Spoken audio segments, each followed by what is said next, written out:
This is lesson 15, Dictionaries. So far, we've stored data using lists and square brackets, which use positions as numbers. In this lesson, we'll store data using labels instead of positions. This is much closer to how real systems store information. So let's have a look at the do it now. Question number 1. Functions can return values. Question number 2. Parameters pass data into functions. Question number 3. Lists store values using index numbers. Question number 4. Functions reduce repetition. And question number 5. Lists are the only way to store collections of data. Pause the video, make sure you've got true or false for each question, and we'll go through the answers shortly. Okay, answers. Question number 1 is true. Question number 2 is also true. Question number 3 is true. Question 4 is true. But question 5 is false. Dictionaries give us another powerful way to store data. So let's have a look at the objectives. By the end of this lesson, you should be able to understand what a dictionary is, store data using keys and values, and access and update dictionary data. But what on earth is a dictionary? A dictionary stores data as key pair values. A key is a label. A value is the data linked to that label. Instead of positions, we use meaningful names. Let's move on to example number 1, the simple dictionary. Make sure you've opened up with Create with Code and enter this accurately. Remember, in this lesson we're using curly brackets, not square brackets.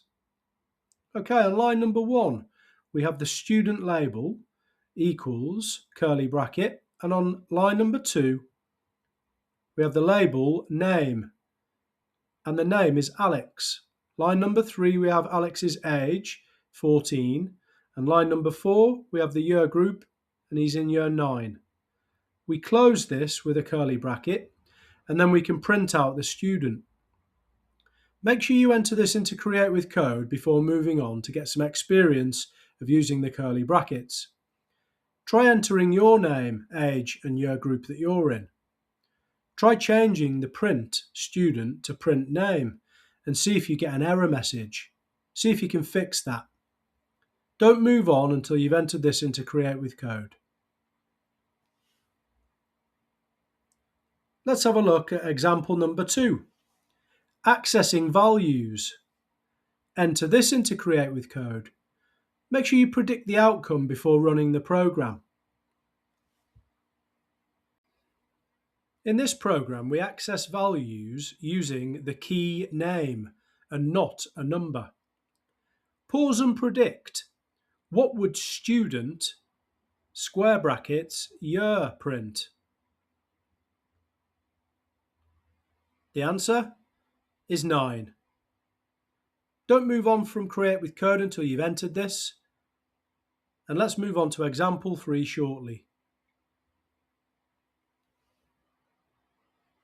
Okay, example number 3. Updating values. Enter this into Create with Code. Try updating all the values for name and year.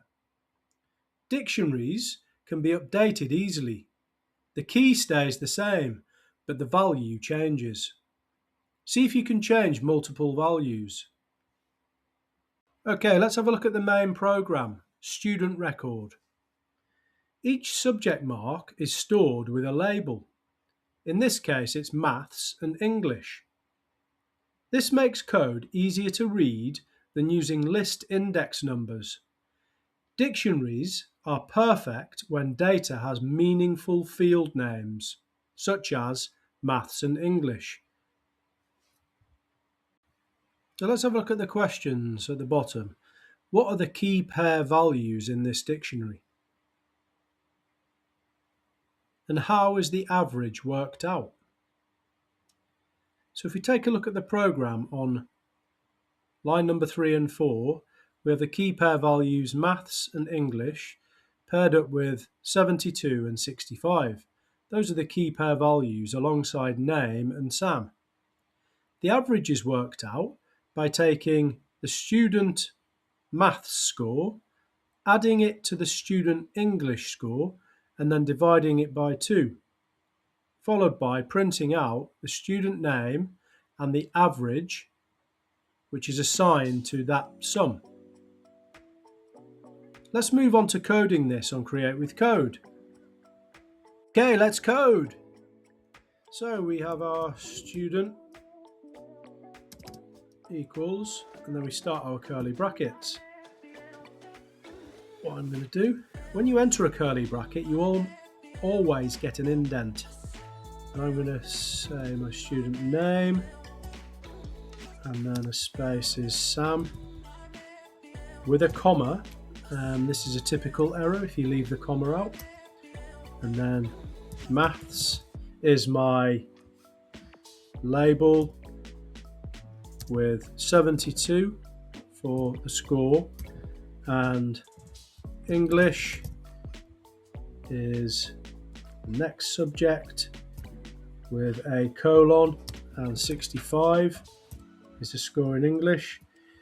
We don't end with a comma, and we follow this by going back to the edge and ending with a curly bracket, which is the end of our dictionary. We can then access some of the information in the dictionary, and we're going to assign it to average and say student. We're looking inside the student dictionary, and then within that we have a square bracket, and we're looking at maths, and it's got to be entered exactly how it is in the dictionary, and we enter a square bracket plus student, because we need to go inside the dictionary again to find the English score with a square bracket,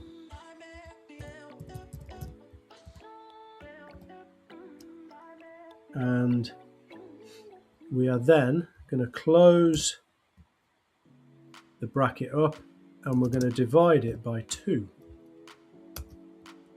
Following this, we're going to print this average out by saying print student, because we want the student name. It'd look a bit strange if we didn't have the student name. We've got the student name in square brackets, comma, and then average as a string, and because we're concatenating that, we're going to put the word average next to average, which is the assigned average. Okay, let's hit the play button and see what we output. Okay, Sam's average is 68.5. Perfect. Okay, moving beyond this, I just wanted to show you how dictionaries can then be stored inside lists. And I'm going to create another dictionary using this. And I'm just going to copy and paste Sam's dictionary and his scores and just change it. And I'm going to change this to student 2, and I'm going to change Sam's name. I'm going to change it to Dave, and Dave's not quite as clever as Sam. Dave got 34 in maths and 27 in English. This doesn't really matter. I just want to demonstrate how we can then go and store the students' dictionaries inside a list. So we have, I'm going to call it my class, and I'm going to open square brackets this time, and I'm going to say student and student 2 are then stored inside my list, and then I can access these elements by printing out my class, which is a really easy way of accessing the elements. And when I run this, there's an error, and that's because I've forgotten Sam's average has come up because we've printed this out, and it's just run up to this line here. When it gets to this one and it tries to run the list, I've forgotten the equals, haven't I? So when I press the equal sign and we run it again, what we've got is we've got Sam's average, but it's also using this list structure here and storing the students in the list. It's a really easy way to access all the values. We'll be moving on to accessing, updating and manipulating lists beyond this lesson. Okay, let's move on to some exam style questions. Okay, on line number 1 we've got person equals, and then we open our dictionary. We've got name is Jamie and age is 16. And then it states print person and age. What is printed and why? Okay, yes, it prints 16 because the value linked to the key age is 16. Let's move on to some questions about the main program. Okay, question number 1. What is a dictionary and what type of brackets do they use? Question number 2. What is a key? Question number 3. What data type is the maths score? Question number 4. Why are dictionaries useful? And question number 5. What happens if a key does not exist? Pause the video, get your answers together, and we'll go through them shortly. Okay, let's have a look at the answers. What is a dictionary and what type of brackets do they use? A dictionary is a collection of key pair values that uses curly brackets. What is a key? A key is the label used to access data. Question number 3. What data type is the maths score?